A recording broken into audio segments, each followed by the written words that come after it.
अखबार हाजिर है। सत श्री अकाल। प्रोग्राम अखबार हाजिर 'ਚ ਤੁਹਾਡਾ ਸਵਾਗਤ ਹੈ। मैं ਹਾਂ ਮਦਨਦੀਪ। ਜਿਵੇਂ ਕਿ ਅਸੀਂ ਰੋਜ਼ ਦੱਸਦੇ ਹਾਂ, ਇਹ ਪ੍ਰੋਗਰਾਮ ਇਸੇ ਸਮੇਂ ਅਸੀਂ ਪੇਸ਼ ਕਰਦੇ ਹਾਂ ਔਰ ਅਖਬਾਰਾਂ ਦੇ ਵਿੱਚ ਜਿਹੜੀਆਂ ਖਬਰਾਂ ਸੁਰਖੀ ਬਣਦੀਆਂ, ਪਹਿਲਾਂ ਤੁਹਾਨੂੰ ਅਸੀਂ ਉਹਨਾਂ ਸੁਰਖੀਆਂ ਤੋਂ ਵਾਕਿਫ ਕਰਾਉਂਦੇ ਹਾਂ ਔਰ ख़ास ਖਬਰਾਂ ਦੇ ਉੱਪਰ ਅਸੀਂ ਥੋੜ੍ਹੀ ਜਿਹੀ ਚਰਚਾ ਕਰਦੇ ਹਾਂ। ਅੱਜ ਦੀਆਂ ਜਿਹੜੀਆਂ ਸੁਰਖੀਆਂ ਪਹਿਲਾਂ ਉਹ ਮੈਂ ਤੁਹਾਨੂੰ ਦੱਸਦਾ ਹਾਂ। ਪੱਤਰਕਾਰ ਸੰਜੀਵ ਮਹਾਜਨ ਕੇਸ ਵਿੱਚ 2 ਪੁਲਿਸ ਅਧਿਕਾਰੀ ਚੰਡੀਗੜ੍ਹ ਦੇ ਤਲਬ ਕੀਤੇ ਗਏ ਹੈ। ਸੈਕਟਰ 32 ਦੇ ਹਸਪਤਾਲ ਦੀ OPD ਬੰਦ ਕਰ ਦਿੱਤੀ ਗਈ ਹੈ। 7 ਸਾਲਾ ਮ੍ਰਿਤਕ ਬੱਚੀ ਨਾਲ ਜਬਰ ਜਨਾਹ ਦਾ ਕੇਸ ਦਰਜ ਕੀਤਾ ਗਿਆ ਹੈ। ਚੰਡੀਗੜ੍ਹ ਦੀ ਮਹਿਲਾ ਕਾਂਸਟੇਬਲ ਨੇ ਲੋਕਾਂ ਨੂੰ ਕੀਤਾ ਹੈਰਾਨ। ਮਹਿਲਾ ਦਿਵਸ ਅੱਜ।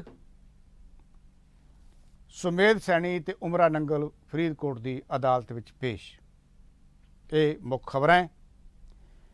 ਪਹਿਲੀ ਖਬਰ ਜਿਹੜੀ ਹੈਗੀ ਹੈ ਚੰਡੀਗੜ੍ਹ ਦੀ, ਜਿਵੇਂ ਕਿ ਤੁਹਾਨੂੰ ਪਤਾ ਹੈ, ਇੱਕ ਪੱਤਰਕਾਰ ਸੰਜੀਵ ਮਹਾਜਨ ਬਹੁਤ ਚਰਚਿਤ ਪੱਤਰਕਾਰ ਸਨ ਔਰ ਕ੍ਰਾਈਮ ਰਿਪੋਰਟਿੰਗ ਦੇ ਵਿੱਚ ਉਹਨਾਂ ਦਾ ਵੱਡਾ ਨਾਂ ਸੀ। ਪਿੱਛੇ ਜਿਹੇ ਪੁਲਿਸ ਨੇ, ਕੁਝ ਦਿਨ ਪਹਿਲਾਂ ਦੀ ਗੱਲ ਹੈ, ਅਸੀਂ ਲਗਾਤਾਰ ਉਹ ਖਬਰ ਜਿਹੜੀ ਹੈ ਉਹ ਅਸੀਂ ਤੁਹਾਨੂੰ ਦੱਸਦੇ ਰਹੇ ਹਾਂ, ਪੁਲਿਸ ਨੇ ਉਸ ਨੂੰ ਗ੍ਰਿਫਤਾਰ ਕੀਤਾ। ਲੋਕਾਂ ਦੀਆਂ ਜਾਇਦਾਦਾਂ ਜਬਰੀ ਦੱਬਣ ਦੇ ਮਾਮਲੇ ਵਿੱਚ ਔਰ ਵੱਡੀ ਪੱਧਰ 'ਤੇ ਉਸਨੇ ਜਾਇਦਾਦਾਂ ਦੱਬੀਆਂ ਸੀ, ਜਿਹਦੇ ਵਿੱਚ ਬੜੀਆਂ ਮਿਹਨਤ ਨਾਲ ਬਣਾਈਆਂ ਲੋਕਾਂ ਦੀਆਂ ਕੋਠੀਆਂ ਵੀ ਸ਼ਾਮਲ ਹੈ। ਔਰ ਹੁਣ ਜਿਹੜੀ ਇੱਕ ਗੱਲ ਸਾਹਮਣੇ ਆ ਰਹੀ ਹੈ ਉਹ ਹੈ ਉਸ ਨਾਲ ਪੁਲਿਸ ਦੀ ਮਿਲੀ ਭੁਗਤ।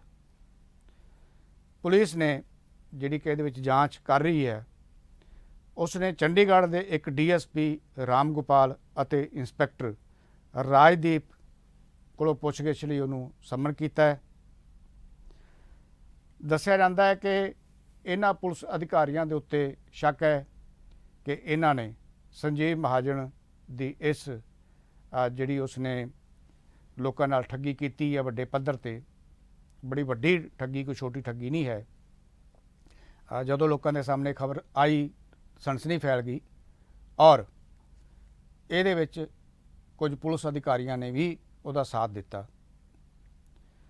ਪਤਾ ਲੱਗੇਗਾ ਕਿ ਪੁਲਿਸ ਅਧਿਕਾਰੀਆਂ ਨੂੰ ਇਹਦੇ ਵਿੱਚ ਕੀ ਦਿਲਚਸਪੀ ਸੀ, ਕਿਹੜੇ-ਕਿਹੜੇ ਲੋਕ ਹੋਰ ਸ਼ਾਮਲ ਸੀ ਜਿਨ੍ਹਾਂ ਨੂੰ ਦੱਬੀਆਂ ਗਈਆਂ ਜਾਇਦਾਦਾਂ ਵਿੱਚੋਂ ਹਿੱਸਾ ਮਿਲਦਾ ਰਿਹਾ।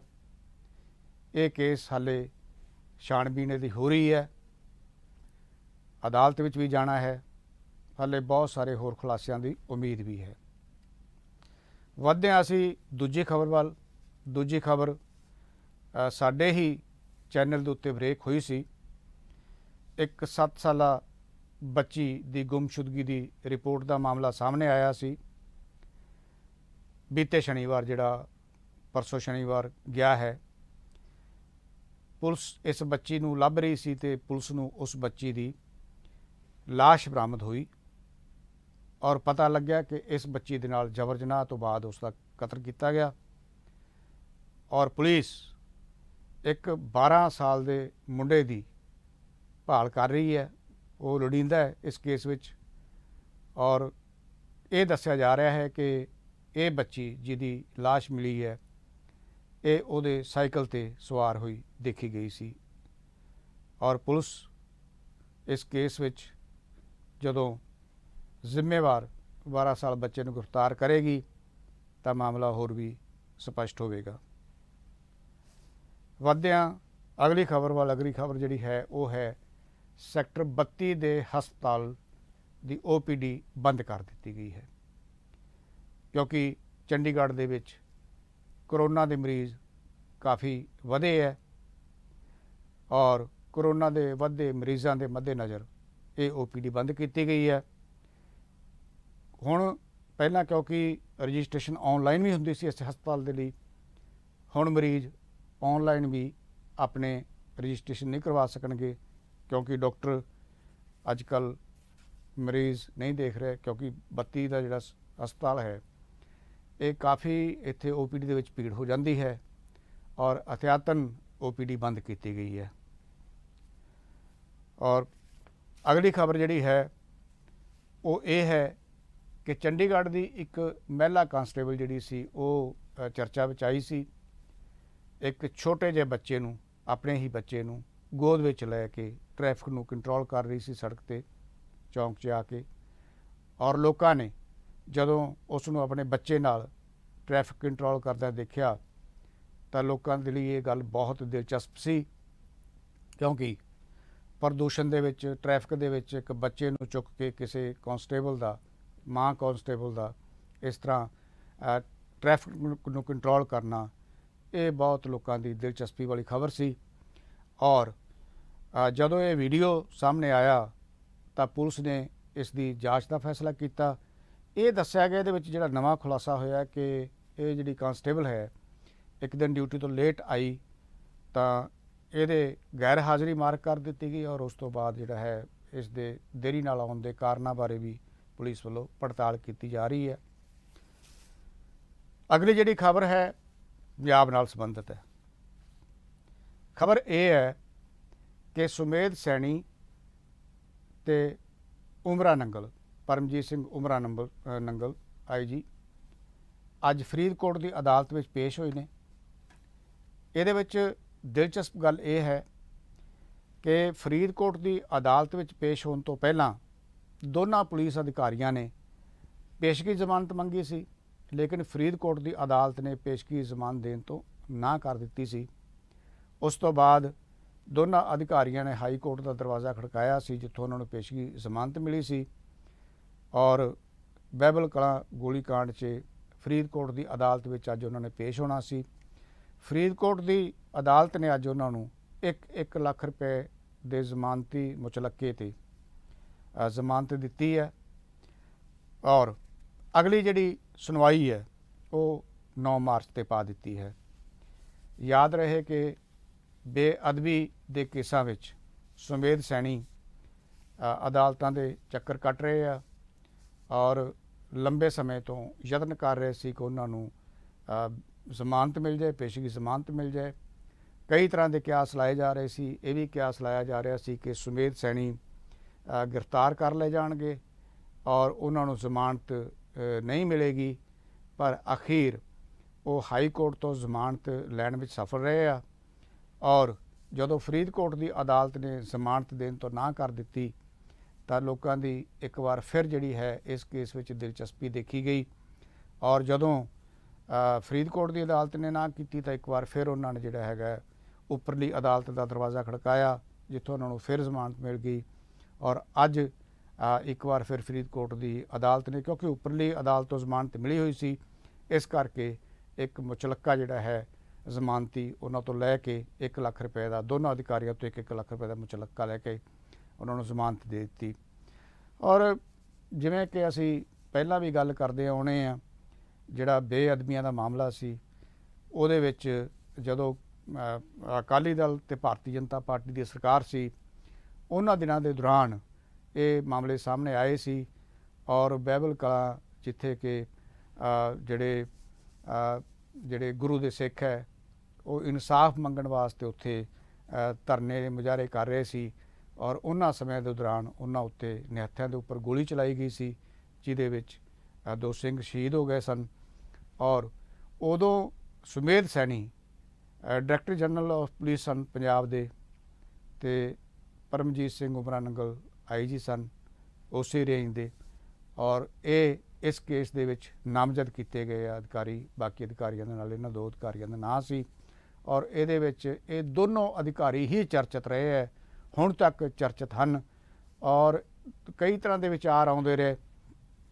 ਕੁਝ ਲੋਕਾਂ ਦਾ ਕਹਿਣਾ ਸੀ ਕਿ ਸੁਮੇਧ ਸੈਣੀ ਇਸ ਕੇਸ ਵਿੱਚ ਫਸਣਗੇ, ਕਿਉਂਕਿ ਅਮਰਿੰਦਰ ਸਿੰਘ ਦੀ ਸਰਕਾਰ ਦੇ ਟਾਈਮ ਆ ਕੇ ਸ਼ਾਇਦ ਕੈਪਟਨ ਅਮਰਿੰਦਰ ਸਿੰਘ ਜਦੋਂ ਮੁੱਖ ਮੰਤਰੀ ਬਣੇ ਤਾਂ ਲੋਕਾਂ ਨੂੰ ਉਮੀਦ ਹੋ ਗਈ ਕਿ ਕੈਪਟਨ ਅਮਰਿੰਦਰ ਸਿੰਘ ਇਹਨਾਂ ਨੂੰ ਮਾਫ ਨਹੀਂ ਕਰਨਗੇ, ਪਰ ਜਿਵੇਂ ਜਿਵੇਂ ਸਮਾਂ ਬੀਤਦਾ ਗਿਆ ਹੁਣ ਤੱਕ ਕੈਪਟਨ ਅਮਰਿੰਦਰ ਸਿੰਘ ਦੀ ਸਰਕਾਰ ਦਾ ਜਿਹੜਾ ਹੈਗਾ ਇਹ ਅਖੀਰਲਾ ਸਾਲ ਚੱਲ ਰਿਹਾ ਹੈ।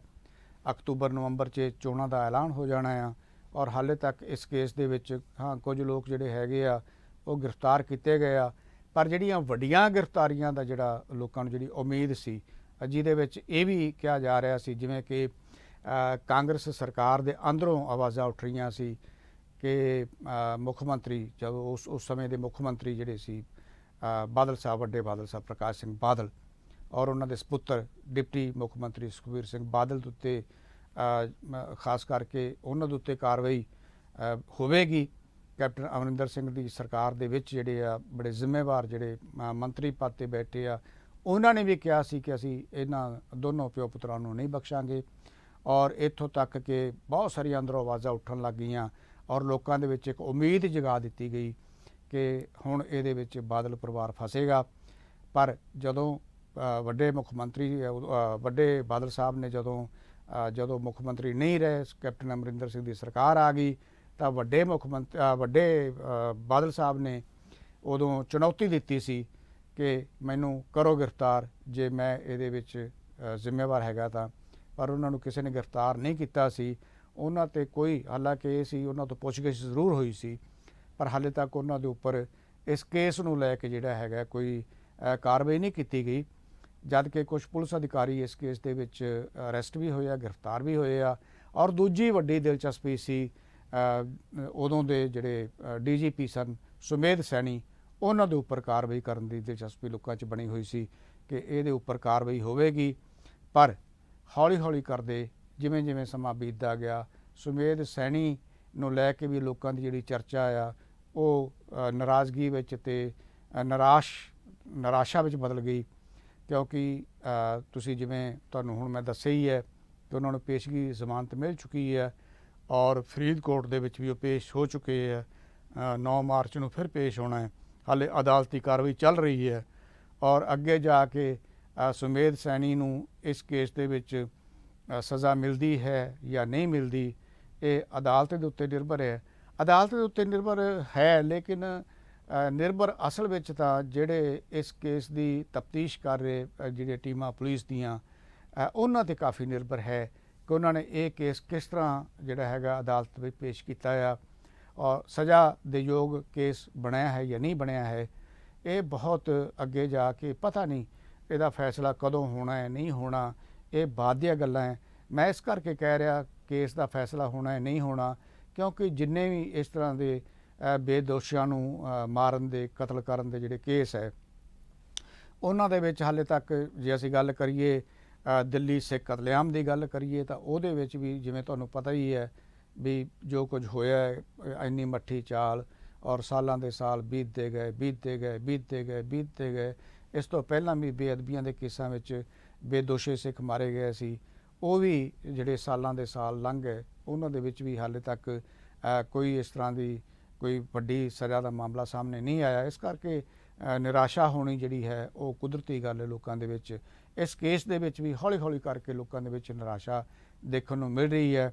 ਅਸੀਂ ਉਮੀਦ ਕਰਦੇ ਹਾਂ ਹਾਲਾਂਕਿ ਸਾਨੂੰ ਨਿਆਇਕ ਪ੍ਰਣਾਲੀ ਦੇ ਉੱਪਰ ਜਿਹੜਾ ਅਸੀਂ ਥੋੜ੍ਹਾ ਜਿਹਾ ਅਸੀਂ ਉਮੀਦ ਰੱਖਦੇ ਹਾਂ ਵੀ ਸ਼ਾਇਦ, ਪਰ ਗੱਲ ਉਹੀ ਹੈ ਕਿ ਇੱਕ ਪੁਲਿਸ ਅਧਿਕਾਰੀ ਜਿਹੜੇ ਡਾਇਰੈਕਟਰ ਜਨਰਲ ਰਹੇ ਹੋਣ, ਉਹਨਾਂ ਨੂੰ ਜਿਹੜੀ ਤਫਤੀਸ਼ ਹੈ ਉਹ ਕਿੰਨਾ ਕੁ ਗੁਨਾਹਗਾਰ ਬਣਾਉਂਦੀ ਹੈ, ਕਿਸ ਤਰ੍ਹਾਂ ਬਣਾਉਂਦੀ ਹੈ, ਇਹ ਮਾਮਲਾ ਜਿਹੜਾ ਹੈਗਾ ਬਹੁਤ ਹਾਲੇ ਕੋਈ ਸਪਸ਼ਟ ਨਹੀਂ ਹੈ। ਇਸ ਕਰਕੇ ਅੱਗੇ ਜਦੋਂ ਇਹਦੇ ਉੱਤੇ ਕੋਈ ਕਾਰਵਾਈ ਹੋਵੇਗੀ ਤਾਂ ਉਹਦੇ ਵਿੱਚ ਜਾ ਕੇ ਅਸੀਂ ਫਿਰ ਦੇਖਾਂਗੇ ਔਰ ਤੁਹਾਡੇ ਸਾਹਮਣੇ ਜੋ ਵੀ ਗੱਲ ਹੋਏਗੀ ਰੱਖਾਂਗੇ ਦੁਬਾਰਾ। ਪਰ ਅਗਲੀ ਖਬਰ ਜਿਹੜੀ ਹੈਗੀ ਹੈ ਉਹ ਹੈ ਅੱਜ ਕੌਮਾਂਤਰੀ ਪੱਧਰ 'ਤੇ ਮਹਿਲਾ ਦਿਵਸ ਮਨਾਇਆ ਜਾ ਰਿਹਾ ਹੈ।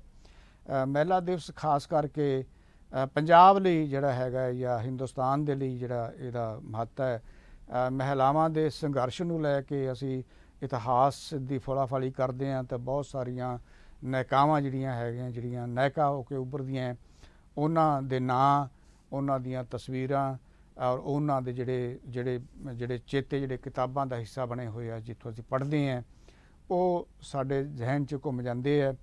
ਪਰ ਮੌਜੂਦਾ ਸਮੇਂ 'ਚ ਅਸੀਂ ਗੱਲ ਕਰੀਏ ਤਾਂ ਕਿਸਾਨ ਅੰਦੋਲਨ ਦੇ ਵਿੱਚ ਜਿਸ ਤਰ੍ਹਾਂ ਔਰਤਾਂ ਦਾ ਜਿਹੜਾ ਉਹਦੇ ਵਿੱਚ ਇੱਕ ਪ੍ਰਭਾਵ ਦੇਖਿਆ ਜਾ ਰਿਹਾ, ਜਿਹੜੀ ਹਿੱਸੇਦਾਰੀ ਦੇਖੀ ਜਾ ਰਹੀ ਹੈ ਕਿਸਾਨ ਸੰਘਰਸ਼ ਦੇ ਵਿੱਚ, ਉਹ ਬਹੁਤ ਮਹੱਤਵਪੂਰਨ ਹੈ, ਉਹ ਬਹੁਤ ਦਿਲ ਖਿੱਚਵੀਂ ਹੈ। ਕਿਉਂਕਿ ਤੁਹਾਨੂੰ ਯਾਦ ਹੋਣਾ ਹੈ ਅਮਰੀਕਾ ਤੋਂ ਛਪਦੇ ਜਿਹੜੇ ਟਾਈਮਜ਼ ਮੈਗਜ਼ੀਨ, ਜਿਹਦੇ ਕਵਰ ਪੇਜ ਦੇ ਉੱਤੇ ਛਪਣ ਵਾਸਤੇ ਵੱਡੇ ਲੋਕਾਂ ਦੇ ਵਿੱਚ ਜਿਹੜੀ ਹੋੜ ਲੱਗੀ ਹੁੰਦੀ ਹੈ, ਪ੍ਰਧਾਨ ਮੰਤਰੀ ਜਾਂ ਬਹੁਤ ਵੱਡੇ ਜਿਹੜੇ ਕੌਮਾਂਤਰੀ ਪੱਧਰ ਦੇ ਖਿਲਾੜੀ ਜਾਂ ਹੋਰ ਕੌਮਾਂਤਰੀ ਪੱਧਰ ਦੇ ਜਿਹੜੀਆਂ ਵੱਡੀਆਂ ਸ਼ਖਸੀਅਤਾਂ ਹੈ, ਉਹਨਾਂ ਨੂੰ ਉਸ ਪੇਜ ਤੇ ਜਗ੍ਹਾ ਮਿਲਦੀ ਹੈ। ਔਰ ਪਹਿਲੀ ਵਾਰ ਇਹ ਅਸੀਂ ਦੇਖਿਆ ਹੈ ਕਿ ਜਿਹੜੀਆਂ ਪੰਜਾਬ ਦੀਆਂ ਜਿਹੜੀਆਂ ਕਿਸਾਨ ਔਰਤਾਂ ਜਿਹੜੀਆਂ ਦਿੱਲੀ ਦੀਆਂ ਸਰਹੱਦਾਂ ਤੇ ਡਟੀਆਂ ਹੋਈਆਂ, ਉਹਨਾਂ ਦੀ ਇਸ ਥਾਂ, ਇਹ ਜਿਹੜਾ ਥਾਂ ਸੀ ਮੈਗਜ਼ੀਨ ਦਾ ਕਵਰ ਦਾ, ਉਹ ਉਹਨਾਂ ਔਰਤਾਂ ਨੂੰ ਦਿੱਤਾ ਗਿਆ। ਔਰ ਇਹ ਤਸਵੀਰ ਜਿਹੜੀ ਹੈਗੀ ਹੈ ਸਾਡੇ ਲਈ ਬਹੁਤ ਮਾਣ ਦੀ ਗੱਲ ਹੈ, ਕਿਉਂਕਿ ਸਾਡੀਆਂ ਮਾਵਾਂ, ਸਾਡੀਆਂ ਭੈਣਾਂ ਉੱਥੇ ਬੈਠੀਆਂ ਔਰ ਉਹਨਾਂ ਵੱਲ ਜਿਹੜੀ ਹੈਗੀ ਹੈ ਕੌਮਾਂਤਰੀ ਪੱਧਰ ਤੇ ਤਵੱਜੋ ਦਿੱਤੀ ਜਾ ਰਹੀ ਹੈ। ਔਰ ਇਹ ਤਵੱਜੋ ਜਿਹੜੀ ਹੈਗੀ ਹੈ ਨਿਸ਼ਚਿਤ ਹੀ ਅੱਗੇ ਉਹਨਾਂ ਨੂੰ ਹੋਰ ਬਲ ਦਿੰਦੀ ਹੈ।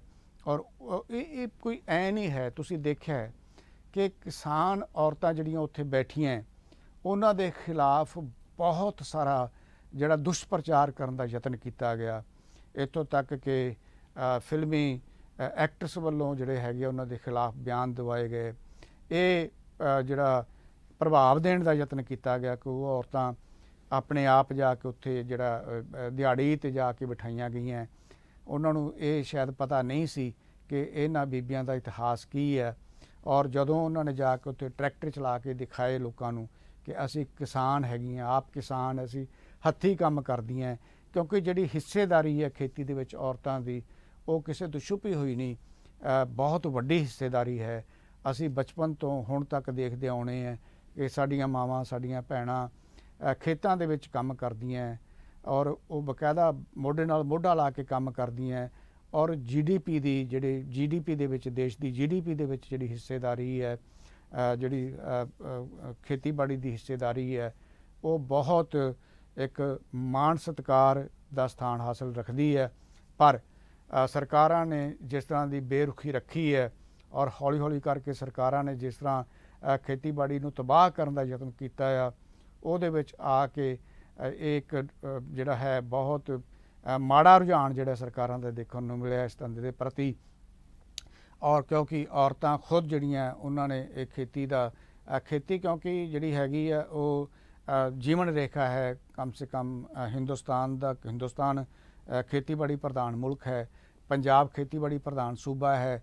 ਔਰ ਪੰਜਾਬ ਦੇ ਵਿੱਚੋਂ ਵੱਡੀ ਹਿੱਸੇਦਾਰੀ ਔਰਤਾਂ ਦੀ ਜਿਹੜੀ ਉਹ ਦੇਖਣ ਨੂੰ ਮਿਲ ਰਹੀ ਹੈ ਕਿਸਾਨ ਅੰਦੋਲਨ ਦੇ ਵਿੱਚ। ਔਰ ਇਹ ਬੀਬੀਆਂ ਉਹੀ ਨੇ ਜਿਹੜੀਆਂ ਖੁਦ ਖੇਤਾਂ ਵਿੱਚ ਕੰਮ ਕਰਦੀਆਂ ਸਨ। ਬਹੁਤ ਸਾਰੇ ਤੁਸੀਂ ਚੈਨਲਾਂ ਦੇ ਉੱਤੇ ਉਹਨਾਂ ਦੀ ਇੰਟਰਵਿਊ ਸੁਣੀ ਹੋਣੀ ਹੈ, ਉਹ ਕਹਿ ਰਹੀਆਂ ਕਿ ਜਦ ਤੱਕ ਇਹ ਕਾਲੇ ਕਾਨੂੰਨ ਵਾਪਸ ਨਹੀਂ ਹੋਣਗੇ ਉਹ ਘਰਾਂ ਨੂੰ ਨਹੀਂ ਪਰਤਣਗੀਆਂ। ਇਸ ਕਰਕੇ ਅੱਜ ਅਸੀਂ ਜਦੋਂ ਇਹ ਮਹਿਲਾ ਦਿਵਸ ਮਨਾਇਆ ਜਾ ਰਿਹਾ ਹੈ ਤਾਂ ਉਦੋਂ ਇਹਨਾਂ ਔਰਤਾਂ ਦਾ ਜ਼ਿਕਰ ਹੋਣਾ ਇਹ ਇਤਿਹਾਸ ਦਾ ਹਿੱਸਾ ਬਣ ਚੁੱਕੀਆਂ। ਜਦੋਂ ਵੀ ਕਿਤੇ ਮਹਿਲਾ ਦਿਵਸ ਅੱਗੇ ਜਾ ਕੇ ਫਿਰ ਮਨਾਇਆ ਜਾਵੇਗਾ ਹਰ ਸਾਲ, ਤਾਂ ਇਹਨਾਂ ਦੇ ਜ਼ਿਕਰ ਤੋਂ ਬਗੈਰ ਉਹ ਮਹਿਲਾ ਦਿਵਸ ਹਮੇਸ਼ਾ ਅਧੂਰਾ ਰਹੇਗਾ। ਸੋ ਇਸ ਕਰਕੇ ਅਸੀਂ ਇਸ ਨੂੰ ਬੜਾ ਮਹੱਤਵਪੂਰਨ ਦਿਨ ਸਮਝਦੇ ਹਾਂ। ਅੱਜ ਦਾ ਦਿਨ ਜਿਹੜਾ ਹੈਗਾ ਅੰਦੋਲਨ ਦੇ ਸੰਬੰਧ ਵਿੱਚ।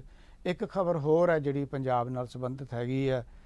ਜਦੋਂ ਅਸੀਂ ਜ਼ਿਕਰ ਕਰ ਰਹੇ ਹਾਂ ਕਿ ਕਿਸਾਨ ਅੰਦੋਲਨ ਚੱਲ ਰਿਹਾ ਹੈ, ਵਿਧਾਨ ਸਭਾ ਦਾ ਬਜਟ ਸੈਸ਼ਨ ਜਿਹੜਾ ਹੈ ਉਹਦਾ ਅੱਜ ਇਸ ਸੈਸ਼ਨ ਦਾ ਜਿਹੜਾ ਅੱਜ ਅਖੀਰਲੇ ਬਜਟ ਜਿਹੜਾ ਹੈਗਾ ਸਰਕਾਰ ਦਾ, ਪੰਜਾਬ ਦੀ ਕੈਪਟਨ ਸਰਕਾਰ ਦਾ, ਉਹ ਪੇਸ਼ ਕੀਤਾ ਗਿਆ ਪੰਜਾਬ ਵਿਧਾਨ ਸਭਾ ਦੇ ਵਿੱਚ। ਔਰ ਬਹੁਤ ਸਾਰੀਆਂ ਇਸ ਬਜਟ ਤੋਂ ਲੋਕਾਂ ਨੂੰ ਉਮੀਦਾਂ ਸਨ। ਉਮੀਦਾਂ ਇਸ ਕਰਕੇ ਸਨ ਕਿਉਂਕਿ ਜਦੋਂ ਕੈਪਟਨ ਅਮਰਿੰਦਰ ਸਿੰਘ ਕਾਂਗਰਸ ਪਾਰਟੀ ਦੀ ਅਗਵਾਈ ਕਰ ਰਹੇ ਸਨ ਚੋਣ ਪ੍ਰਚਾਰ ਦੇ ਦੌਰਾਨ, ਜਦੋਂ ਪਿਛਲੀਆਂ ਵਿਧਾਨ ਸਭਾ ਚੋਣਾਂ ਹੋਈਆਂ ਜਿਹਦੇ ਵਿੱਚ ਸਰਕਾਰ ਬਣੀ ਕਾਂਗਰਸ ਦੀ ਔਰ ਕੈਪਟਨ ਅਮਰਿੰਦਰ ਸਿੰਘ ਮੁੱਖ ਮੰਤਰੀ ਬਣੇ, ਉਹਨਾਂ ਨੇ ਇੱਕ ਬੜਾ ਲੰਬਾ ਚੌੜਾ ਜਿਹੜਾ ਹੈਗਾ ਚੋਣ ਮਨੋਰਥ ਪੱਤਰ ਬਣਾਇਆ ਸੀ ਔਰ ਉਹਦੇ ਵਿੱਚ ਬਹੁਤ ਸਾਰੇ ਵਾਅਦੇ ਕੀਤੇ ਸੀ, ਬੜੇ ਲੰਬੇ ਚੌੜੇ ਵਾਅਦੇ ਹੋਏ ਸੀ। ਔਰ ਕੈਪਟਨ ਅਮਰਿੰਦਰ ਸਿੰਘ ਨੇ ਆਪਣੇ ਹੱਥ ਵਿੱਚ ਗੁਟਕਾ ਸਾਹਿਬ ਫੜ ਕੇ ਵੀ ਕਈ ਵਾਅਦੇ ਕੀਤੇ ਕਿ ਮੈਂ ਇਹ ਵਾਅਦੇ ਪੂਰੇ ਕਰਾਂਗਾ। ਉਹ ਵੀ ਵਾਅਦੇ ਪੂਰੇ ਨਹੀਂ ਹੋਏ ਅਤੇ ਬਹੁਤ ਸਾਰੇ ਜਿਹੜੇ ਵਾਅਦੇ ਆ ਉਹ ਵਿੱਚੇ ਹੀ ਉਹਦਾ ਜਿਹੜਾ ਹੈ ਇੱਕ ਕਾਗਜ਼ ਦੇ ਉੱਤੇ ਲਿਖੇ ਹੋਏ ਹੀ ਰਹਿ ਗਏ, ਸਾਹਮਣੇ ਨਹੀਂ ਆਏ। ਸਿਵਾਏ ਇਹਦੇ ਕਿ ਉਹਨਾਂ ਨੇ ਕਿਸਾਨਾਂ ਦਾ ਜਿਹੜਾ ਹੈਗਾ ਉਹ ਥੋੜ੍ਹਾ ਕਰਜ਼ਾ ਮੁਆਫ ਕੀਤਾ ਸੀ, ਜਿਹਨੂੰ ਉਹ ਕਹਿੰਦੇ ਕਿ ਖੇਤੀ ਕਰਜ਼ਾ ਹੈ ਛੋਟੇ ਕਿਸਾਨਾਂ ਦਾ। ਔਰ ਇੱਕ ਵਾਰ ਫਿਰ ਜਦੋਂ ਹੁਣ ਨਵਾਂ ਬਜਟ ਆਇਆ ਤਾਂ ਨਵੇਂ ਬਜਟ ਦੇ ਵਿੱਚ ਜਿਹੜਾ ਇੱਕ ਥੋੜ੍ਹੀ ਜਿਹੀ ਜਿਹੜੀ ਇੱਕ ਹੋਰ ਜਿਹੜੀ 500 ਕੁਝ ਰੁਪਏ ਦੀ ਜਿਹੜੀ ਰਾਸ਼ੀ ਹੈ ਉਹ ਖੇਤ ਮਜ਼ਦੂਰਾਂ ਦੀ ਰੱਖੀ ਗਈ ਹੈ, ਕਿਉਂਕਿ ਪਿਛਲੀ ਵਾਰ ਉਹ ਬਜਟ ਦੇ ਵਿੱਚ ਖੇਤ ਮਜ਼ਦੂਰਾਂ ਦੇ ਕਰਜ਼ਾ ਜਿਹੜਾ ਹੈਗਾ ਉਸ ਦੀ ਮੁਆਫੀ ਦਾ ਕੋਈ ਜ਼ਿਕਰ ਨਹੀਂ ਸੀ ਪਿਛਲੇ ਬਜਟ ਵਿੱਚ। ਪਰ ਇਸ ਵਾਰ 500 ਕੁਝ ਰੁਪਏ ਜਿਹੜੇ ਹੈਗੇ ਆ ਉਹ ਰੱਖੇ ਗਏ ਆ ਬਜਟ ਦੇ ਵਿੱਚ। ਇਸ ਤੋਂ ਇਲਾਵਾ ਕਿਸਾਨਾਂ ਦਾ ਜਿਹੜਾ ਇੱਕ ਹੋਰ ਕਰਜ਼ਾ ਜਿਹੜਾ ਹੈਗਾ ਉਹਦੇ ਵਾਸਤੇ ਵੀ ਮੁਆਫੀ ਵਾਸਤੇ ਰੱਖੇ ਗਏ ਆ। 5 ਏਕੜ ਤੋਂ ਜਿਹੜੇ ਛੋਟੀ ਜ਼ਮੀਨ ਦੇ ਮਾਲਕ ਹੈਗੇ ਆ ਉਹਨਾਂ ਲਈ। ਪਰ ਇਹ ਬਜਟ ਦਾ ਹਿੱਸਾ ਬਣ ਕੇ ਰਹਿ ਜਾਣਗੇ ਜਾਂ ਇਹਨਾਂ ਨੂੰ ਸਰਕਾਰ ਜਿਹੜਾ ਆਪਣਾ ਰਹਿੰਦਾ ਸਮਾਂ ਹੈ ਉਹਦੇ ਵਿੱਚ ਅਮਲ 'ਚ ਵੀ ਲਿਆਵੇਗੀ, ਇਹ ਦੇਖਣਾ ਹਾਲੇ ਬਾਕੀ ਹੈ। ਕਿਉਂਕਿ ਇਹ ਇਸ ਕਰਕੇ ਸਵਾਲ ਕੀਤੇ ਜਾ ਰਹੇ ਆ ਕਿ ਤੁਸੀਂ ਜਦੋਂ 4 ਸਾਲ ਕੱਢੇ ਉਦੋਂ ਤੁਸੀਂ ਲੋਕਾਂ ਦਾ ਕੋਈ ਭਲਾ ਨਹੀਂ ਕੀਤਾ, ਕੋਈ ਵਾਅਦੇ ਤੁਹਾਨੂੰ ਯਾਦ ਨਹੀਂ ਰਹੇ, ਯਾਦ ਤਾਂ ਹੁਣ ਵੀ ਨਹੀਂ ਹੈਗੇ। ਹੁਣ ਵੀ ਬਜਟ ਦੇ ਵਿੱਚ ਕੋਈ ਬਹੁਤ ਜ਼ਿਆਦਾ, ਜੇ ਅਸੀਂ ਗੱਲ ਕਰੀਏ ਸਿੱਖਿਆ ਦੀ, ਅਸੀਂ ਗੱਲ ਕਰੀਏ ਸਿਹਤ ਦੀ, ਅਸੀਂ ਗੱਲ ਕਰੀਏ ਬਿਜਲੀ ਦੀ, ਜਿਹੜਾ ਬਿਜਲੀ ਦਾ ਮਾਮਲਾ ਪੰਜਾਬ ਦੇ ਵਿੱਚ ਬਹੁਤ ਭਖਿਆ ਹੋਇਆ ਹੈ। ਬਿਜਲੀ ਦੇ ਮਾਮਲੇ 'ਚ ਪੰਜਾਬ ਦੀ ਲੁੱਟ ਹੋ ਰਹੀ ਹੈ ਬੜੀ ਬੁਰੀ ਤਰ੍ਹਾਂ ਨਾਲ। ਇਹਦੇ ਵਿੱਚ ਜੇ ਗੱਲ ਕਰੀਏ ਤਾਂ ਬਜਟ ਦੇ ਵਿੱਚ ਕੋਈ ਤਰਜੀਹ ਨਹੀਂ ਦਿੱਤੀ ਗਈ ਇਹਨਾਂ ਮੁੱਦਿਆਂ ਨੂੰ। ਔਰ ਸਿੱਖਿਆ ਦੇ ਮਾਮਲੇ ਵਿੱਚ ਵੀ ਪੰਜਾਬ ਲਗਾਤਾਰ ਪਛੜ ਰਿਹਾ ਹੈ। ਸਿਹਤ ਸੇਵਾਵਾਂ ਦੇ ਵਿੱਚ ਸਾਡੀ ਬਹੁਤ ਬੁਰੇ ਹਾਲਾਤ ਆ। ਜੇ ਅਸੀਂ ਗੱਲ ਕਰੀਏ ਲੋਕਾਂ ਦੇ ਜੀਵਨ ਪੱਧਰ ਦੀ, ਜੀਵਨ ਪੱਧਰ ਅੱਜ ਅਸੀਂ ਦੇਖ ਹੀ ਰਹੇ ਹਾਂ ਜੋ ਹੈ, ਕਿਸਾਨ ਲਗਾਤਾਰ ਖੁਦਕੁਸ਼ੀਆਂ ਕਰ ਰਹੇ ਆ। ਇੱਕ ਪਾਸੇ ਕੇਂਦਰ ਨਾਲ ਕਿਸਾਨ ਲੜ ਰਿਹਾ ਹੈ, ਦੂਜੇ ਪਾਸੇ ਜਿਹੜਾ ਹੈਗਾ ਸੂਬਾ ਸਰਕਾਰ ਨਾਲ ਵੀ ਕਿਸਾਨਾਂ ਦਾ ਇੱਕ ਸੰਘਰਸ਼ ਚੱਲ ਰਿਹਾ ਹੈ। ਪਰ ਹਾਲਾਂਕਿ ਕਿਉਂਕਿ ਜਿਹੜਾ ਵੱਡਾ ਮਾਮਲਾ ਆ ਗਿਆ ਉਹ ਕਾਲੇ ਕਾਨੂੰਨਾਂ ਦਾ ਆ ਗਿਆ, ਖੇਤੀ ਕਾਨੂੰਨ ਜਿਹੜੇ ਨਵੇਂ ਕੇਂਦਰ ਸਰਕਾਰ ਨੇ ਅਮਲ ਵਿੱਚ ਲਿਆਂਦੇ ਆ ਉਹ ਮਾਮਲਾ ਆ ਗਿਆ। ਇਸ ਕਰਕੇ ਜਿਹੜਾ ਸੂਬਾ ਸਰਕਾਰ ਦੇ ਨਾਲ ਸੰਘਰਸ਼ ਸੀ ਕਿਸਾਨਾਂ ਦਾ, ਉਹ ਸਾਰੀ ਤਵੱਜੋ ਜਿਹੜੀ ਹੈਗੀ ਹੈ ਉਹ ਖੇਤੀ ਕਾਨੂੰਨਾਂ ਨੂੰ ਲੈ ਕੇ ਹੋ ਗਈ ਹੈ। ਕਿਸਾਨ ਇਸ ਅੰਦੋਲਨ ਤੇ ਲਗਾਤਾਰ ਬੈਠੇ ਆ। ਸਰਕਾਰ ਕਈ ਵਾਰ ਚੁੱਪ ਹੋ ਜਾਂਦੀ ਹੈ, ਗੱਲਬਾਤ ਕਰਨ ਲਈ ਵੀ ਤਿਆਰ ਨਹੀਂ ਹੁੰਦੀ, ਔਰ ਉਲਟਾ ਸਗੋਂ ਕਿਸਾਨਾਂ ਨੂੰ ਜਿਹੜਾ ਹੈਗਾ ਉਹ ਅਲੱਗ-ਅਲੱਗ ਤਰ੍ਹਾਂ ਦੇ ਦੋਸ਼ ਜਿਹੜੇ ਕਿਸਾਨਾਂ ਦੇ ਉੱਤੇ ਲਾਏ ਜਾ ਰਹੇ ਸੀ। ਪ੍ਰਧਾਨ ਮੰਤਰੀ ਖੁਦ ਕਈ ਵਾਰ ਕਦੇ ਅੰਦੋਲਨਕਾਰੀ ਕਿਸਾਨਾਂ ਨੂੰ ਪਰਜੀਵੀ ਕਹਿੰਦੇ ਆ, ਕਦੇ ਕਹਿੰਦੇ ਆ ਗੁੰਮਰਾਹ ਹੋ ਚੁੱਕੇ ਆ, ਕਦੇ ਕਹਿੰਦੇ ਆ ਇਹ ਰਾਜਨੀਤੀ ਕਰ ਰਹੇ ਆ, ਕਦੇ ਕਹਿੰਦੇ ਕਿ ਰਾਜਨੀਤੀ ਦਾ ਸ਼ਿਕਾਰ ਹੋ ਰਹੇ ਆ। ਜਦੋਂ ਨਹੀਂ ਕਿਤੇ ਸੁਣਵਾਈ ਹੋਈ, ਕਿਸਾਨਾਂ ਨੇ ਇਸ ਅੰਦੋਲਨ ਨੂੰ ਤੇਜ਼ ਕਰਨ ਦਾ ਫੈਸਲਾ ਕੀਤਾ। ਜਿਵੇਂ ਅਸੀਂ ਦੇਖਿਆ ਕਿ ਰੇਲਾਂ ਰੋਕੀਆਂ ਗਈਆਂ ਕਿਸਾਨਾਂ ਵੱਲੋਂ, ਔਰ ਇਸ ਤੋਂ ਇਲਾਵਾ ਜਾਮ ਲਾਏ ਗਏ ਕਿਸਾਨਾਂ ਵੱਲੋਂ। ਹੁਣ ਜਦੋਂ ਫਿਰ ਵੀ ਸਰਕਾਰ ਨੂੰ ਕੋਈ ਫਰਕ ਨਹੀਂ ਪਿਆ ਤਾਂ ਕਿਸਾਨਾਂ ਨੇ ਇਹ ਫੈਸਲਾ ਕੀਤਾ ਕਿ ਵੈਸਟ ਬੰਗਾਲ ਸਮੇਤ ਜਿੰਨੇ ਵੀ ਸੂਬਿਆਂ ਦੇ ਵਿੱਚ ਚੋਣਾਂ ਹੋ ਰਹੀਆਂ, 5 ਸੂਬਿਆਂ ਦੇ ਵਿੱਚ ਵਿਧਾਨ ਸਭਾ ਚੋਣਾਂ ਹੋ ਰਹੀਆਂ, ਉੱਥੇ ਅਸੀਂ ਭਾਰਤੀ ਜਨਤਾ ਪਾਰਟੀ ਦਾ ਵਿਰੋਧ ਕਰਾਂਗੇ। ਕਿਸਾਨ ਇੱਕ ਚੰਗੀ ਗੱਲ ਇਹ ਕਰ ਰਹੇ ਆ, ਕਿਸਾਨਾਂ ਨੇ ਇਹ ਨਹੀਂ ਕਿਹਾ ਕਿ ਤੁਸੀਂ ਵੋਟ ਕਿਹਨੂੰ ਦੇਣਾ ਹੈ। ਕਿਸਾਨਾਂ ਨੇ ਕਿਹਾ ਕਿ ਭਾਰਤੀ ਜਨਤਾ ਪਾਰਟੀ ਨੂੰ ਵੋਟ ਨਾ ਪਾਓ। ਇਹਦਾ ਮਤਲਬ ਹੈ ਭਾਰਤੀ ਜਨਤਾ ਪਾਰਟੀ ਦਾ ਵਿਰੋਧ ਸਿਰਫ ਕਰ ਰਹੇ ਆ ਉਹ। ਔਰ ਦੂਜਾ ਜਿਹੜਾ ਵੀ ਕਿਸੇ ਨੂੰ ਕੋਈ ਚੰਗੀ ਪਾਰਟੀ ਲੱਗਦੀ ਜਾਂ ਕੋਈ ਚੰਗਾ ਉਮੀਦਵਾਰ ਲੱਗਦਾ ਹੈ ਉਹਨੂੰ ਵੋਟ ਦੇਣ ਦੀ ਅਪੀਲ ਕੀਤੀ ਜਾ ਰਹੀ ਕਿਸਾਨਾਂ ਵੱਲੋਂ। ਵੈਸਟ ਬੰਗਾਲ ਬਕਾਇਦਾ ਤੌਰ 'ਤੇ ਜਿਹੜਾ ਹੈਗਾ ਜਿੱਥੋਂ ਤੱਕ ਜਿਸ ਤਰ੍ਹਾਂ ਦੀ ਖਬਰਾਂ ਆ ਰਹੀਆਂ, ਜੇ ਅਸੀਂ ਪ੍ਰਧਾਨ ਮੰਤਰੀ ਨਰਿੰਦਰ ਮੋਦੀ ਦੇ ਅਸੀਂ ਬਿਆਨਾਂ ਨੂੰ ਦੇਖੀਏ, ਜਿਹੜੇ ਮਮਤਾ ਬੈਨਰਜੀ ਦੇ ਖਿਲਾਫ ਉੱਤੇ ਉਹ ਬਿਆਨ ਦੇ ਰਹੇ ਆ, ਜਾਂ ਵੈਸਟ ਬੰਗਾਲ ਦੇ ਜਿਹੜੇ ਇਹ ਵੀ ਕਿਹਾ ਜਾ ਰਿਹਾ ਮਮਤਾ ਬੈਨਰਜੀ ਨੂੰ, ਤਾਂ ਮਮਤਾ ਬੈਨਰਜੀ ਨੇ ਤਾਂ ਆਪਣੇ ਤੌਰ 'ਤੇ ਜੋ ਜਵਾਬ ਦੇਣਾ ਪ੍ਰਧਾਨ ਮੰਤਰੀ ਨੂੰ ਦੇ ਰਹੇ ਆ। ਪਰ ਉੱਥੋਂ ਦੇ ਜਿਹੜੇ ਵਿਦਵਾਨ ਲੋਕ ਹੈਗੇ ਆ, ਜਿਹੜੇ ਨਿਰਪੱਖ ਨੇ, ਜਿਹੜੇ ਨਾ ਭਾਰਤੀ ਜਨਤਾ ਪਾਰਟੀ ਦਾ ਹਿੱਸਾ ਨੇ, ਨਾ ਮਮਤਾ ਬੈਨਰਜੀ ਦੀ ਪਾਰਟੀ ਦਾ ਹਿੱਸਾ ਨੇ, ਨਾ ਕਾਂਗਰਸ ਦੀ ਪਾਰਟੀ ਦਾ ਹਿੱਸਾ ਨੇ, ਨਾ ਕਿਸੇ ਹੋਰ ਪਾਰਟੀ ਦਾ ਹਿੱਸਾ ਨੇ, ਪਰ ਉਹ ਦੱਸ ਰਹੇ ਆ ਕਿ ਜਿਸ ਤਰ੍ਹਾਂ ਦਾ ਪ੍ਰਧਾਨ ਮੰਤਰੀ ਔਰ ਅਮਿਤ ਸ਼ਾਹ ਨੇ ਜਿਸ ਤਰ੍ਹਾਂ ਦੇ ਬਿਆਨ ਦਿੱਤੇ ਹੈ, ਜਿਹੜੇ ਉਹਨਾਂ ਦੇ ਗ੍ਰਹਿ ਮੰਤਰੀ ਦੇ ਜਿਸ ਤਰ੍ਹਾਂ ਦੇ ਬਿਆਨ ਹੈਗੇ ਆ ਕਿ ਬੰਗਾਲ ਦਾ ਬਿਲਕੁਲ ਵਿਕਾਸ ਨਹੀਂ ਹੋਇਆ, ਬੰਗਾਲ ਦੇ ਵਿੱਚ ਕੋਈ ਜਿਹੜੀ ਹੈ ਉਹ ਸਕੀਮ ਲਾਗੂ ਨਹੀਂ ਕੀਤੀ ਗਈ। ਉਹਨਾਂ ਨੇ ਜਦੋਂ ਇੱਕ ਬਕਾਇਦਾ ਤੌਰ 'ਤੇ ਇੱਕ ਸਰਵੇ ਰਿਪੋਰਟ ਪੇਸ਼ ਕੀਤੀ ਤਾਂ ਉਹਦੇ ਵਿੱਚ ਇਹ ਜਿਹੜੇ ਦਾਅਵੇ ਆ ਇਹ ਝੂਠੇ ਦਾਅਵੇ ਸਾਬਤ ਕੀਤੇ ਗਏ, ਔਰ ਇਹ ਕਿਹਾ ਗਿਆ ਕਿ ਕੇਵਲ ਔਰ ਕੇਵਲ ਲੋਕਾਂ ਨੂੰ ਗੁੰਮਰਾਹ ਕਰਕੇ ਜਿਹੜੇ ਹੈ ਵੋਟ ਹਥਿਆਉਣ ਦੀ ਰਾਜਨੀਤੀ ਕੀਤੀ ਜਾ ਰਹੀ ਹੈ। ਪਰ ਉੱਥੇ ਇਸ ਤਰ੍ਹਾਂ ਦੇ ਹਾਲਾਤ ਨਹੀਂ ਹਨ। ਸਗੋਂ ਕਿਸਾਨਾਂ ਦੀ ਜਿਹੜੀ ਮਦਦ ਹੈ, ਜੇ ਕੇਂਦਰ 2000 ਰੁਪਈਆ ਦੇ ਰਿਹਾ ਤਾਂ ਵੈਸਟ ਬੰਗਾਲ ਦੀ ਸਰਕਾਰ ਕਿਸਾਨਾਂ ਨੂੰ 6000 ਰੁਪਇਆ ਦੇ ਰਹੀ ਹੈ। ਉਹਨੂੰ ਇਸ ਰਿਪੋਰਟ ਦੇ ਵਿੱਚ ਹੀ ਸੀ, ਜਿਹੜੀ ਰਿਪੋਰਟ ਦਾ ਮੈਂ ਜ਼ਿਕਰ ਕਰ ਰਿਹਾ ਹਾਂ। ਇਸੇ ਤਰ੍ਹਾਂ ਵਿਕਾਸ ਕਾਰਜਾਂ ਦੇ ਵਿੱਚ ਉਹਨਾਂ ਨੇ ਦੱਸਿਆ ਕਿ ਕੇਂਦਰ ਸਰਕਾਰ ਕੀ ਦੇ ਰਿਹਾ ਤੇ ਕੀ ਨਹੀਂ ਦੇ ਰਿਹਾ, ਪਰ ਸੂਬਾ ਸਰਕਾਰ ਆਪਣੇ ਤੌਰ 'ਤੇ ਕਿਵੇਂ ਵਿਕਾਸ ਕਰ ਰਹੀ ਹੈ। ਇਹਦੇ ਕਿਉਂਕਿ ਅਸੀਂ ਗੱਲ ਮਹਿਲਾ ਦਿਵਸ ਦੀ ਵੀ ਕਰ ਰਹੇ ਸੀ, ਤਾਂ ਮਹਿਲਾ ਦਿਵਸ ਦੀ ਅਸੀਂ ਗੱਲ ਕਰੀ ਤਾਂ ਵੈਸਟ ਬੰਗਾਲ ਬਾਅਦ ਇੱਕ ਐਸਾ ਸੂਬਾ ਹੈ ਕੇਰਲਾ ਤੋਂ ਬਾਅਦ, ਪਹਿਲਾ ਕੇਰਲਾ ਹੈ ਜਿੱਥੇ ਔਰਤਾਂ ਜਿਹੜੀਆਂ ਹੈ ਔਰਤਾਂ ਨੂੰ ਉੱਥੇ ਮਾਣ ਸਤਿਕਾਰ ਦੇ ਮਾਮਲੇ 'ਚ ਕੇਰਲਾ ਨੰਬਰ 1 'ਤੇ ਹੈ, ਜਿੱਥੇ ਔਰਤਾਂ ਬਿਹਤਰ ਕਾਰਗੁਜ਼ਾਰੀ ਜਿਹੜੀ ਹੈ ਉਹਨਾਂ ਦੀ ਦਿਖਾਈ ਜਾ ਰਹੀ ਹੈ। ਔਰ ਵੈਸਟ ਬੰਗਾਲ ਜਿਹੜਾ ਹੈ ਉਹ ਦੂਜੇ ਨੰਬਰ ਤੇ ਹੈਗਾ, ਜਿੱਥੇ ਔਰਤਾਂ ਦੇ ਜਿਹੜੀ ਸੁਰੱਖਿਆ ਦਾ ਮਾਮਲਾ ਤੇ ਔਰਤਾਂ ਦੇ ਅਧਿਕਾਰਾਂ ਦਾ ਮਾਮਲਾ ਹੈ ਉਹ ਉੱਥੇ ਦੂਜੇ ਸੂਬੇ ਨਾਲੋਂ ਬਿਹਤਰ ਦਿਖਾਇਆ ਗਿਆ ਹੈ। ਪਰ ਜੇ ਅਸੀਂ ਪੰਜਾਬ ਦੀ ਗੱਲ ਕਰੀਏ ਤਾਂ ਪੰਜਾਬ ਦੀਆਂ ਔਰਤਾਂ ਆਪਣੇ ਅਧਿਕਾਰ ਲੈਣਾ ਜਾਣਦੀਆਂ, ਕਿਉਂਕਿ ਪੰਜਾਬ ਖੇਤੀ ਪ੍ਰਧਾਨ ਸੂਬਾ ਹੈ ਜਿਵੇਂ ਅਸੀਂ ਗੱਲ ਕਰ ਰਹੇ ਹਾਂ, ਔਰ ਔਰਤਾਂ ਦੀ ਇਹਦੇ ਵਿੱਚ ਵੱਡੀ ਹਿੱਸੇਦਾਰੀ ਹੈ। ਔਰ ਔਰਤਾਂ ਆਪਣੇ ਇਸ ਅਧਿਕਾਰ ਨੂੰ ਚੰਗੀ ਤਰ੍ਹਾਂ ਜਾਣਦੀਆਂ, ਉਹਨਾਂ ਨੂੰ ਪਤਾ ਹੈ ਕਿ ਅਸੀਂ ਆਪਣੇ ਘਰ ਵਾਲਿਆਂ ਨੂੰ, ਆਪਣੇ ਭਰਾਵਾਂ ਨੂੰ, ਆਪਣੇ ਚਾਚੇ ਤਾਇਆਂ ਨੂੰ, ਆਪਣੇ ਮਾਂ-ਬਾਪ ਨੂੰ ਖੇਤੀ ਕਾਨੂੰਨਾਂ ਦੇ ਮਾਮਲੇ ਵਿੱਚ ਹਾਰਨ ਨਹੀਂ ਦੇਣਾ। ਜਦੋਂ ਮਰਦ ਕਿਸਾਨ ਜਿਹੜੇ ਹੈਗੇ ਆ ਉਹ ਅੱਗੇ ਤੁਰ ਗਏ ਆ, ਹੋਰ ਅੱਗੇ ਲੜਾਈ ਉਹਨਾਂ ਨੇ ਵਿੱਢ ਲਈ ਹੈ, ਤਾਂ ਮੋਰਚਾ ਜਿਹੜਾ ਹੈਗਾ ਉਹ ਔਰਤਾਂ ਨੇ ਸੰਭਾਲਿਆ ਹੋਇਆ ਹੈ। ਔਰ ਔਰਤਾਂ ਪੂਰੀ ਤਰ੍ਹਾਂ ਨਾਲ ਡਟੀਆਂ ਹੋਈਆਂ, ਉਵੇਂ ਹੀ ਡਟੀਆਂ ਹੋਈਆਂ ਜਿਵੇਂ ਮਰਦ ਕਿਸਾਨ ਡਟੇ ਹੋਏ ਆ। ਔਰ ਇਸ ਤੋਂ ਪਤਾ ਲੱਗਦਾ ਹੈ ਕਿ ਪੰਜਾਬ ਦੀ ਔਰਤ ਹਮੇਸ਼ਾ ਪੰਜਾਬ ਦੇ ਵਿੱਚ ਬਹੁਤ ਨਾਇਕ ਔਰਤਾਂ ਉਭਰੀਆਂ, ਬਹੁਤ ਉਹਨਾਂ ਨੇ ਵੱਡੇ ਕੰਮ ਕੀਤੇ ਹੋਏ ਆ, ਬਹੁਤ ਸੰਘਰਸ਼ ਲੜੇ ਹੋਏ ਆ। ਔਰ ਉਸੇ ਜਿਹੜੀ ਇਹ ਇੱਕ ਜਿਹੜਾ ਉਹਨਾਂ ਨੂੰ ਵਿਰਸੇ ਵਿੱਚੋਂ ਜਿਹੜੇ ਇਹ ਸੰਘਰਸ਼ ਮਿਲਿਆ ਹੈ, ਵਿਰਸੇ ਵਿੱਚੋਂ ਜਿਹੜੀ ਇਹ ਤਾਕਤ ਮਿਲੀ ਹੈ, ਅੱਜ ਸਾਡੀਆਂ ਜਿਹੜੀਆਂ ਪੰਜਾਬ ਦੀਆਂ ਔਰਤਾਂ ਹੈ ਉਸ ਤਾਕਤ ਨੂੰ ਲੈ ਕੇ ਅੱਗੇ ਤੁਰੀਆਂ ਹੋਈਆਂ। ਤੁਸੀਂ ਦੇਖਿਆ ਜਦੋਂ ਤੁਸੀਂ ਸਕਰੀਨਾਂ ਦੇ ਉੱਤੇ ਦੇਖਦੇ ਹੋ ਦਿੱਲੀ ਦੀਆਂ ਸਰਹੱਦਾਂ ਉੱਤੇ ਬੈਠੀਆਂ ਸਾਡੀਆਂ ਮਾਵਾਂ ਭੈਣਾਂ, ਉਹਨਾਂ ਦੇ ਕੇਸਰੀ ਦੁਪੱਟੇ ਉੱਥੇ ਕਿਵੇਂ ਚਮਕ ਰਹੇ ਆ, ਕਿੰਨੀ ਭੀੜ ਹੈਗੀ ਹੈ। ਔਰ ਇਕੱਲਾ ਇਹ ਨਹੀਂ, ਉੱਥੇ ਨੌਜਵਾਨ ਬੱਚੀਆਂ ਡਟੀਆਂ ਹੋਈਆਂ, ਉੱਥੇ ਛੋਟੀਆਂ ਬੱਚੀਆਂ ਨੂੰ ਵੀ ਉਹ ਲੈ ਕੇ ਗਈਆਂ ਹੋਈਆਂ ਤਾਂ ਕਿ ਉਹਨਾਂ ਨੂੰ ਵੀ ਪਤਾ ਲੱਗੇ ਜੇ ਉਹਨਾਂ ਦੇ ਜੀਵਨ ਦੇ ਵਿੱਚ ਕੋਈ ਇਸ ਤਰ੍ਹਾਂ ਦਾ ਸੰਕਟ ਆਉਂਦਾ ਹੈ ਤਾਂ ਉਹਨਾਂ ਨੇ ਕਿਵੇਂ ਆਪਣੇ ਮਾਪਿਆਂ ਦੇ ਨਾਲ ਮੋਢਾ ਲਾ ਕੇ ਅੱਗੇ ਸੰਘਰਸ਼ ਵਿੱਚ ਹਿੱਸਾ ਲੈਣਾ ਹੈ। ਇਹ ਪੰਜਾਬ ਲਈ ਬਹੁਤ ਬਹੁਤ ਬਹੁਤ ਹੀ ਇੱਕ ਉਤਸ਼ਾਹਿਤ ਜਿਹੜਾ ਹੈਗਾ ਇਹ ਮਾਹੌਲ ਬਣਾਇਆ ਉਹਨਾਂ ਨੇ। ਔਰ ਇਸ ਮਾਹੌਲ ਦਾ ਭਵਿੱਖ ਵਿੱਚ ਜਾ ਕੇ ਸਾਡੇ ਪੰਜਾਬ ਦੀਆਂ ਔਰਤਾਂ ਦੇ ਵਾਸਤੇ ਜਿਹੜਾ ਇੱਕ ਮਾਣ ਬਣਨਾ ਹੈ ਔਰ ਉਹਨਾਂ ਦੀ ਤਾਕਤ ਬਣਨਾ ਹੈ, ਇਹ ਸਾਡੇ ਲਈ ਬਹੁਤ ਵੱਡੀ ਗੱਲ ਹੈ।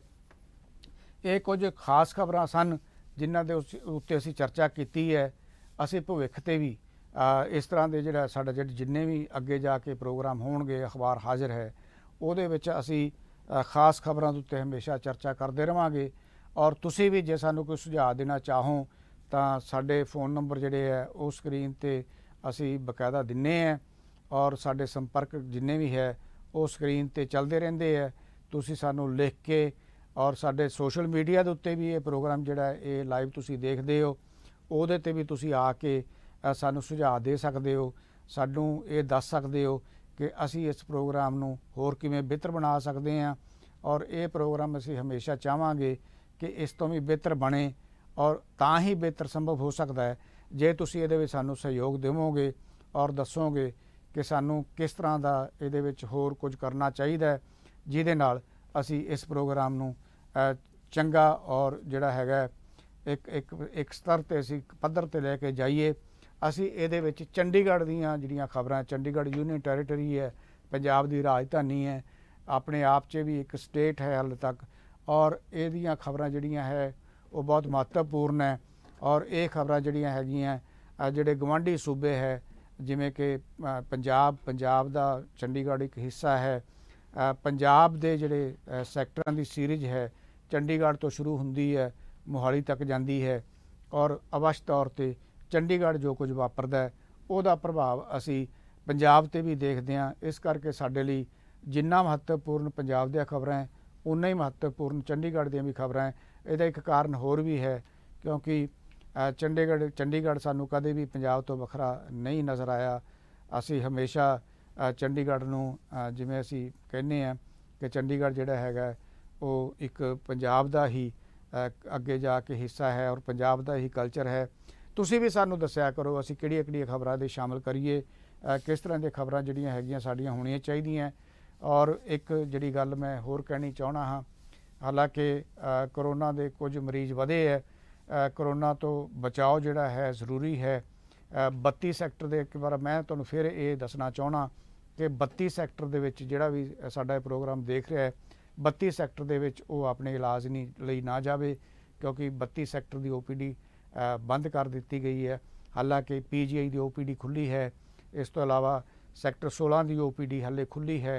ਇਸ ਤੋਂ ਇਲਾਵਾ ਜਿਹੜਾ ਹੈਗਾ ਹੋਰ ਵੀ ਜਿਹੜੀਆਂ ਡਿਸਪੈਂਸਰੀਆਂ ਹੈ ਵੱਖ-ਵੱਖ ਸੈਕਟਰਾਂ ਦੇ ਵਿੱਚ, ਉੱਥੇ ਹਾਲੇ ਮਰੀਜ਼ਾਂ ਨੂੰ ਦੇਖਿਆ ਜਾ ਰਿਹਾ ਹੈ।